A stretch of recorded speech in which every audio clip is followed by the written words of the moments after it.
ముందుగా అందరికీ నమస్కారం. నేను మీరాజ్.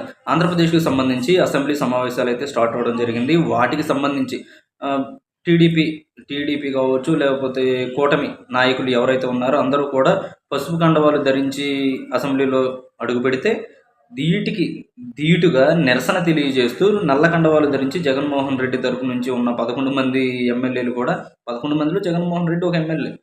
వీళ్ళందరూ కూడా నల్ల కండువాలు ధరించి అసెంబ్లీకి రావడం జరిగింది. చేతిలో పేపర్ ఒకటి పట్టుకొని. అయితే పోలీసులు అక్కడ ఆపేసి పేపర్‌లో అయన్నీ తీసుకెళ్ళకూడదని చెప్పి లాక్కునే ప్రయత్నం అయితే చేశారో, దానిపైన జగన్మోహన్ రెడ్డి గారు అసలు ఉగ్ర రూపం చూపించేశారు. నిజస్వరూపం బయటకొచ్చేసింది. అది ఇది అని చెప్తున్నారు. ప్రజల తరపున పోరాడి మళ్ళీ నాయకుడొచ్చేసాడు, ప్రతి నాయకుడొచ్చేసాడు అని చెప్పి. అక్కడ ఏ బొంగు లేదు.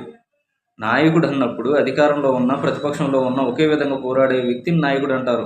అధికారంలో ఉన్న 5 సంవత్సరాలేమో తాడేపల్లి ప్యాలెస్‌లోను, ఇడుపులపాయలోను, లేపోతే హైదరాబాద్ లోటస్ పాండ్‌లోను, లేతే బెంగుళూరు యలహంక ప్యాలెస్‌లోను వీటిల్లో దాక్కుని అపోజిషన్‌లోకి వచ్చిన అసలు అపోజిషన్ అంటే ప్రతిపక్ష హోదా కూడా లేదు కాబట్టి అది తీసేయండి. ఒక ఎమ్మెల్యేగా ఉన్నప్పుడు మాత్రమే మళ్ళీ ప్రజల కోసం పోరాడతాను, ఓదార్పు యాత్రలు చేస్తాను, లేకపోతే శవ రాజకీయాలు చేస్తాను అంటూ వచ్చేవాళ్ళని మరి ఏమనాలో ఒకసారి ప్రజలు కూడా ఆలోచించుకోవాల్సిన అవసరం ఎంతైనా ఉంది.